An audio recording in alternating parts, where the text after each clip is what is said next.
നമസ്കാരം. അപ്പോൾ മുഹമ്മദ് നബി എന്തെങ്കിലും ക്രൂരകൃത്യങ്ങൾ പ്രവർത്തിച്ചിട്ടുണ്ടോ എന്നുള്ള ഒരു വിഷയമാണ് ഇന്ന് ചർച്ച ചെയ്യാനായിട്ട് ഉദ്ദേശിക്കുന്നത്. പുറത്ത് മഴ പെയ്തുകൊണ്ടിരിക്കുകയാണ്, അതുകൊണ്ട് തന്നെ ശബ്ദത്തിൽ ചെറിയ ഇടർച്ച അനുഭവപ്പെടും. അപ്പോൾ വിഷയത്തിലേക്ക് കടക്കുന്നതിന് മുൻപ് തന്നെ എന്തുകൊണ്ടാണ് നാം 2020 ഈ വിഷയം ചർച്ച ചെയ്യേണ്ടത് എന്നതിനെപ്പറ്റി കുറച്ച് സംസാരിക്കാമെന്നാണ് കരുതുന്നത്. കാരണം സ്വാഭാവികമായും 6-ാം നൂറ്റാണ്ടിൽ ജീവിച്ച ഒരു മനുഷ്യൻ കാണിച്ച കരുണ, അല്ലെങ്കിൽ കാണിക്കാതിരുന്ന കരുണ 2020 ജീവിക്കുന്ന 21-ാം നൂറ്റാണ്ടിലെ ആധുനിക മനുഷ്യരായ നമ്മളെ സംബന്ധിച്ചിടത്തോളം ഒരു വിഷയമാകേണ്ടതില്ല, നാം അതിനെപ്പറ്റി ചിന്തിക്കേണ്ടതില്ല എന്നുള്ളതാണ് വസ്തുത. പിന്നെ എന്തുകൊണ്ടാണ് നാം ചിന്തിക്കേണ്ടത് എന്ന് ചോദിക്കുകയാണെങ്കിൽ നാം മനസ്സിലാക്കേണ്ട ഒരു കാര്യം എന്ന് പറയുന്നത് 2001 വേൾഡ് ട്രേഡ് സെന്റർ ആക്രമണത്തിന് ശേഷം ഇസ്ലാമിക പ്രചാരകർ അല്ലെങ്കിൽ പ്രബോധകർ അവരുടെ പ്രബോധന രീതികളിൽ വലിയൊരു മാറ്റം വരുത്തിയിട്ടുണ്ട്.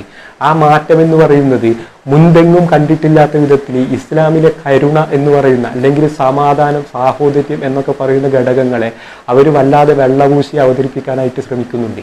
അല്ലെങ്കിൽ ഇസ്ലാം കാരുണ്യത്തിൻ്റെ ഒരു മതമാണ്, സമാധാനത്തിൻ്റെ മതമാണ്, സാഹോദര്യത്തിൻ്റെ മതമാണ് എന്നൊക്കെ പറഞ്ഞുകൊണ്ട് ലോകത്തിൻ്റെ മുൻപിൽ അവതരിപ്പിക്കാനാണ് അവർ ശ്രമിക്കുന്നത്. അങ്ങനെ ലോകത്തെ തെറ്റിദ്ധരിപ്പിക്കാനാണ് അവർ ശ്രമിക്കുന്നത്. അവരെന്തുകൊണ്ടാണ് അങ്ങനെ ചെയ്യുന്നത് എന്ന് ചോദിച്ചാൽ അവരുടെ ഗതികേട് കൊണ്ടാണെന്ന് നമുക്ക് നിസ്സംശയം പറയാം. കാരണം 2001 വേൾഡ് ട്രേഡ് സെന്റർ ആക്രമണത്തിന് ശേഷം ലോകത്തെമ്പാടും ഇസ്ലാമിനെതിരായിട്ടുള്ള ഒരു വികാരം രൂപപ്പെട്ടിരുന്നു. അതിനെ നേരിടാനായിട്ട് ഇസ്ലാമിസ്റ്റുകൾ അവലംബിച്ച ഒരു രീതി എന്ന് പറയുന്നത് ഇസ്ലാമോഫോബിയ എന്ന് പറയുന്ന ഒരു പദം അവതരിപ്പിച്ചു എന്നുള്ളതാണ്. എന്താണ് ഇസ്ലാമോഫോബിയ എന്ന് പറഞ്ഞാൽ? ഇസ്ലാമോഫോബിയ എന്ന് പറഞ്ഞാൽ ഇസ്ലാമിനെ പറ്റിയുള്ള അകാരണമായ ഭയം എന്നാണ്.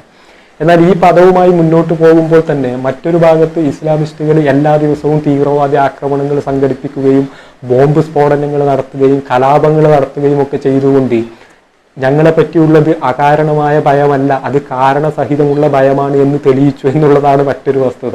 അങ്ങനെ ഇസ്ലാമിസ്റ്റുകൾ ഈ ഒരു ഉദ്യമത്തിൽ ദയനീയമായിട്ട് പരാജയപ്പെട്ടു എന്ന് നമുക്ക് മനസ്സിലാക്കാം. കാരണം ഞാനിത് സംസാരിച്ചുകൊണ്ടിരിക്കുമ്പോൾ തന്നെ കുറച്ച് ആഴ്ചകൾക്ക് മുൻപ് ബാംഗ്ലൂർ ഒരു കലാപം കഴിഞ്ഞതേ ഉള്ളൂ. സംസാരിച്ചുകൊണ്ടിരിക്കുമ്പോൾ സ്വീഡനിലും നോർവേയിലും ഒക്കെ കലാപങ്ങൾ കത്തിപ്പടരുകയാണ്. എല്ലാം സംഘടിപ്പിച്ചിട്ടുള്ളത് ഇസ്ലാമിസ്റ്റുകൾ തന്നെയാണ്. അപ്പോൾ ഈ ഒരു സാഹചര്യത്തിലാണ് നബിയുടെ കരുണയെപ്പറ്റി നമ്മൾ ചിന്തിക്കേണ്ടത്, അല്ലെങ്കിൽ ബോധവാന്മാരാകേണ്ടത്.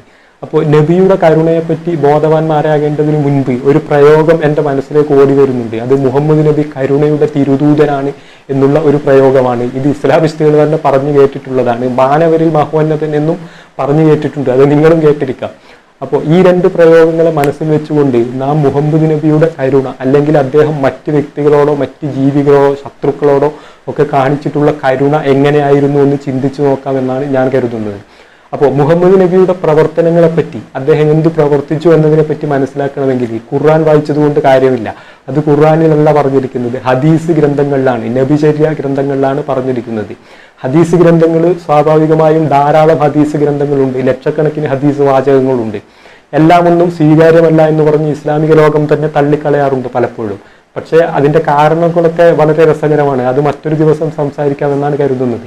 പക്ഷെ പൊതുവിൽ ഹദീസ് ഗ്രന്ഥങ്ങളിൽ വെച്ച് ഏറ്റവും സ്വീകാര്യം, ഏറ്റവും വിശ്വാസയോഗ്യം എന്ന് പൊതുവിൽ ഇസ്ലാമിക ലോകം വിലയിരുത്തുന്ന ഒരു ഗ്രന്ഥമാണ് സ്വഹീഹുൽ ബുഖാരി എന്ന് പറയുന്ന ഇമാം ബുഖാരി എന്ന് പറയുന്ന ഒരു റഷ്യൻ വംശജനായിട്ടുള്ള വ്യക്തി. അദ്ദേഹത്തിൻ്റെ നാട് സമർഖന്ദായിരുന്നു, ഇന്നത്തെ തജിക്കിസ്ഥാനിലാണ്. അദ്ദേഹം എഴുതിയിട്ടുള്ള ഹദീസ് ഗ്രന്ഥം എന്ന് പറയുന്നത് സ്വഹീഹുൽ ബുഖാരി. സ്വഹീഹുൽ ബുഖാരി എന്ന് പറയുന്ന ഹദീസ് ഗ്രന്ഥത്തിൽ നിന്ന് മുഹമ്മദ് നബി തൻ്റെ ശത്രുക്കളോട് പ്രവർത്തിച്ച ഒരു രീതി എങ്ങനെയാണ് എന്ന് ഒന്ന് വായിച്ച് മനസ്സിലാക്കാമെന്നാണ് ഞാൻ കരുതുന്നത്. ഈ ഗ്രന്ഥങ്ങളൊന്നും മലയാളത്തിൽ അങ്ങനെ ലഭ്യമല്ല, അത്ര എളുപ്പത്തിൽ ലഭ്യമല്ല. അതുകൊണ്ട് ഇംഗ്ലീഷിൽ വായിക്കാം, അതിനുശേഷം മലയാള തർജ്ജമയിലേക്ക് കടക്കാമെന്നാണ് കരുതുന്നത്. അപ്പോൾ നമുക്കത് നോക്കാം. അപ്പോൾ ഇത് വോളിയം 8 ബുക്ക് 82 നമ്പർ 794, അതായത് 8ാമത്തെ പുസ്തകത്തിൽ സ്വഹീഹുൽ ബുഖാരിയിൽ 8ാമത്തെ വോളിയത്തിൽ 82ാമത്തെ പുസ്തകത്തിൽ 794ാമത്തെ ഹദീസ് വാചകമാണ്. ഇതൊരു സംഭവത്തെ പറ്റി ആണ് പറയുന്നത്. അതെന്താണെന്ന് നോക്കാം. ഞാൻ ആദ്യം ഇംഗ്ലീഷ് വായിക്കാം. Some people from the tribe of Ukl came to the prophet and embraced Islam. The climate of Medina did not suit them, so the prophet ordered them to go to the camels of charity and to drink their milk and urine as a medicine. They did so, and after they had recovered from their ailment, became healthy, they turned renegades, reverted from Islam, and killed the shepherd of the camels and took the camels away. The Prophet sent some people in their pursuit, and so they were caught and brought. And the prophet ordered that their hands and legs should be cut off, and that their eyes should be branded with heated pieces of iron, and that their cut hands and legs should not be cauterized till they die എന്നാണ് പറഞ്ഞിരിക്കുന്നത്. അപ്പോൾ ഇതെന്താണ് സംഭവം എന്ന് നോക്കാം. ഈ സംഭവം എന്ന് പറയുന്നത് സിമ്പിളായിട്ട് ഇങ്ങനെ പറയാം, മറ്റൊരു ഗോത്രത്തിൽപ്പെട്ട ചില ആൾക്കാർ മുഹമ്മദ് നബിയുടെ അടുത്ത് വന്ന് ഇസ്ലാം മതം സ്വീകരിച്ചു, അല്ലെങ്കിൽ ഇസ്ലാം മതം സ്വീകരിച്ചു എന്ന് മുഹമ്മദ് നബിയുടെ അടുത്ത് പറഞ്ഞു. അതിനുശേഷം അവർ പറഞ്ഞു തങ്ങൾക്ക് എന്തൊക്കെയോ ചില ആരോഗ്യ പ്രശ്നങ്ങളുണ്ട്, മദീനയിലെ കാലാവസ്ഥ തങ്ങൾക്ക് യോജിക്കുന്ന ഒന്നല്ല എന്ന്. അപ്പോൾ മുഹമ്മദ് നബി അവരുടെ അടുത്ത് പറഞ്ഞു, നിങ്ങളൊരു കാര്യം ചെയ്യൂ, ഒട്ടകങ്ങളുടെ അടുത്ത് പോയിട്ട് ഒട്ടകങ്ങളുടെ പാലും മൂത്രവും ഒരു മരുന്ന് എന്ന നിലയിൽ കഴിക്കാനായിട്ട് പറഞ്ഞു എന്നാണ് പറഞ്ഞിരിക്കുന്നത്. ഇത് റിപ്പോർട്ട് ചെയ്തിരിക്കുന്നത് അനസാണ്, അല്ലാതെ ഇസ്ലാമിക വിരുദ്ധർ എഴുതിയ ഒരു ഹദീസല്ല, ജൂതന്മാരൊന്നും എഴുതിയ ഹദീസല്ല. അനസ് എന്ന് പറയുന്ന സ്വഹാബി, നബിയുടെ ശിഷ്യൻ തന്നെ റിപ്പോർട്ട് ചെയ്തിട്ടുള്ള കാര്യമാണ്. അപ്പോൾ അങ്ങനെ ഒട്ടകത്തിന്റെ മൂത്രവും പാലും കുടിക്കാനായിട്ട് പറഞ്ഞു. അങ്ങനെ അവർ ചെയ്തു. അപ്പോൾ അവർക്ക് രോഗാതുരതയിൽ നിന്ന് അവർ പുറത്തു കടന്നു, അവർ രോഗവിമുക്തരായി എന്നാണ് പറഞ്ഞിരിക്കുന്നത്. അതിനുശേഷമാണ് പ്രധാനപ്പെട്ട ഭാഗം. അതിനുശേഷം അവരെന്ത് ചെയ്തു, ആരോഗ്യം തിരിച്ചു കിട്ടിയപ്പോൾ അവർ ഇസ്ലാം ഉപേക്ഷിച്ചു, ഇസ്ലാമിനെതിരായിട്ട് തിരിഞ്ഞു. എന്നിട്ട് ഒട്ടകത്തിന്റെ കാവൽക്കാരനെ കൊലപ്പെടുത്തിയതിനു ശേഷം ഒട്ടകത്തിനെ തട്ടിക്കൊണ്ടുപോയി, ഒട്ടകത്തിനെ കടത്തിക്കൊണ്ട് അവിടെ നിന്ന് രക്ഷപ്പെട്ടു. ഇതിനുശേഷമാണ് പ്രധാന ഭാഗം. അപ്പോൾ സ്വാഭാവികമായും അവർ ശത്രുക്കളായി മാറിക്കഴിഞ്ഞു.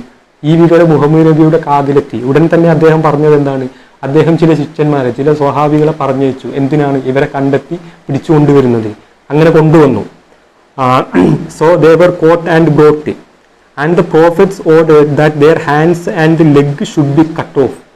അതിനുശേഷം മുഹമ്മദ് നബി പറഞ്ഞത് അവരുടെ കൈകളും കാലുകളും വെട്ടി മാറ്റണമെന്നാണ്. അവരുടെ കൈകളും കാലുകളും വെട്ടി മാറ്റണം, cut off. And that their eyes should be branded with heated pieces of iron.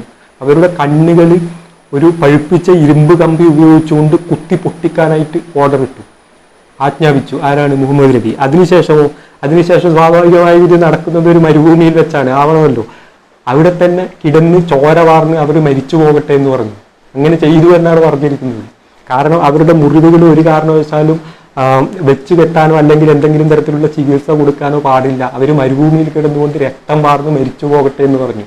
ആര് പറഞ്ഞു? മുഹമ്മദ് നബി പറഞ്ഞു എന്നാണ് മുഹമ്മദ് നബിയുടെ ശിഷ്യനായിട്ടുള്ള അനസ് റിപ്പോർട്ട് ചെയ്ത ഹദീസിൽ ഏറ്റവും വിശ്വാസയോഗ്യമായ ഹദീസുകൾ എഴുതിയ സഹീഹുൽ ബുഖാരി അല്ലെങ്കിൽ ഇമാം ബുഖാരി റിപ്പോർട്ട് ചെയ്തിരിക്കുന്നത്. ഇത് സ്വാഭാവികമായും ലോകത്തൊരു മുസ്ലിമിനും തള്ളിക്കളയാനായിട്ട് സാധിക്കില്ല എന്നുള്ളതാണ്. അപ്പോൾ ഇതാണ് മുഹമ്മദ് നബി മറ്റുള്ളവരോട് കാണിച്ച കരുണ, അല്ലെങ്കിൽ ശത്രുക്കളോട് കാണിച്ച കരുണയുടെ ഒരു ഉദാഹരണമായി ഞാൻ നിങ്ങൾക്ക് മുമ്പിൽ അവതരിപ്പിക്കാനായിട്ട് ശ്രമിക്കുന്നത്. ഇവിടെ സ്വാഭാവികമായ ഒരു ചോദ്യമുണ്ട്, ഈ മനുഷ്യർ തെറ്റ് ചെയ്തിട്ടില്ല എന്ന്. തെറ്റ് ചെയ്തിട്ടുണ്ട് എന്ന് തന്നെയാണ്. കാരണം അവരൊരു മനുഷ്യനെ കൊന്നിട്ടുണ്ട്, മുഹമ്മദ് നബിയുടെ സംഘത്തിൽപ്പെട്ട ഒരു മനുഷ്യനെ കൊന്നിട്ടുണ്ട്. അതിനുശേഷം ഒട്ടകങ്ങളെ തട്ടിക്കൊണ്ടുപോയിട്ടുമുണ്ട്. പക്ഷെ അവർക്ക് കൊടുത്ത ശിക്ഷ എന്ത് ക്രൂരമാണെന്ന് നോക്കൂ. ഒരു മനുഷ്യനെ കൊന്നതിന് പകരം വെറുതെ അവരെ കൊല്ലുകയല്ല ചെയ്തത്, പകരത്തിനോ അവരെ കൊല്ലാതെ ജീവനോടുകൂടി അവരുടെ കൈകളും കാലുകളും വെട്ടിമാറ്റി, ഒരു കോഴിയുടെ കൈയും കാലും വെട്ടിമാറ്റി എന്നൊക്കെ പറയുന്ന ലാഘവത്തോടെയാണ് ഈ ഹദീസിൽ എഴുതി വെച്ചിരിക്കുന്നത്. അതിനുശേഷമോ കണ്ണ് ഒരു പഴുപ്പിച്ച ഇരുമ്പ് കമ്പി ഉപയോഗിച്ചുകൊണ്ട് കുത്തി പൊട്ടിച്ചു. ആ ക്രൂരതയുടെ ആഴം നിങ്ങളൊന്ന് ചിന്തിച്ചു നോക്കൂ. അതിനുശേഷം അവരെ മരുഭൂമി ഉപേക്ഷിച്ച് അവിടെ കിടന്ന് രക്തം പാർന്ന് മരിച്ചു പോട്ടെ എന്ന് പറഞ്ഞ് മരുഭൂമി ഉപേക്ഷിച്ചു എന്നാണ് പറഞ്ഞിരിക്കുന്നത് ഈ ഹദീസിൽ. അപ്പോൾ ഇതാണ് മുഹമ്മദ് നബി മറ്റു ജീവികളോട് അല്ലെങ്കിൽ ശത്രുക്കളോട് കാണിച്ച കരുണയുടെ ഒരു പര്യായമായിട്ട് ഞാൻ നിങ്ങളുടെ മുമ്പിൽ അവതരിപ്പിക്കാനായിട്ട് ശ്രമിക്കുന്നത്. വേറെയും ധാരാളം ഹദീസ് വാചകങ്ങളുണ്ട്, അത് പിന്നീട് മറ്റൊരവസരത്തിൽ ചർച്ച ചെയ്യാം. പക്ഷെ ഇതിലെ വൈരുദ്ധ്യം എന്ന് പറയുന്നത് നിങ്ങളൊന്ന് ചിന്തിച്ചു നോക്കൂ. ഇന്ന് ആധുനിക കാലത്ത് ആധുനിക മനുഷ്യൻ നേരിടുന്ന ചില പ്രശ്നങ്ങളുണ്ട്, ചില ധാർമ്മിക പ്രശ്നങ്ങൾ, കരുണ സംബന്ധിച്ചുള്ള പ്രശ്നങ്ങൾ തന്നെയാണ്. മറ്റു ജീവികളുമായി എങ്ങനെ ഇടപഴകണം എന്ന് സംബന്ധിച്ചുള്ള പ്രശ്നങ്ങൾ തന്നെയാണ്. അതിലൊന്ന് എന്ന് പറയുന്നത് വധശിക്ഷ നൽകാൻ പാടുണ്ടോ ഇല്ലയോ എന്നുള്ളതാണ്. ലോകത്തിന് ഏറ്റവും കൂടുതൽ ആളുകൾ പറയുന്നത് വധശിക്ഷ നൽകാൻ പാടില്ല എന്നാണ്. കാരണം ഒരു മനുഷ്യൻ മറ്റൊരുത്തനെ കൊല്ലുകയാണെങ്കിൽ നാം അവനെ കൊന്നതുകൊണ്ട് അതൊരു ശിക്ഷയല്ല, അത് സമൂഹത്തിന് യാതൊരു ഗുണവും ചെയ്യില്ല. അതിനു പകരം ആ വ്യക്തിയെ തിരുത്താനായിട്ട് പറ്റുമെങ്കിൽ വളരെയധികം വർഷങ്ങളുടെ തടവോ അങ്ങനെ എന്തെങ്കിലും ഉള്ള ഒരു ശിക്ഷ നൽകണം. വധശിക്ഷ പാടില്ല, അത് മറ്റു ജീവികളോട് കാണിക്കുന്ന കരുണക്കെതിരാണ് എന്നാണ് ആധുനിക മനുഷ്യർ പൊതുവിൽ കരുതുന്നത് അല്ലെങ്കിൽ വാദിക്കുന്നത്. ഇനി മറ്റൊരു കാര്യം എന്ന് പറയുന്നത് മൃഗങ്ങളെ അറുത്തു ഭക്ഷിക്കുന്നതിനെ പറ്റിയാണ്. ഇന്ന് ലോകത്ത് വീഗനിസം എന്ന് പറയുന്ന ഒരു സംസ്കാരം വ്യാപിച്ചുകൊണ്ടിരിക്കുകയാണ്.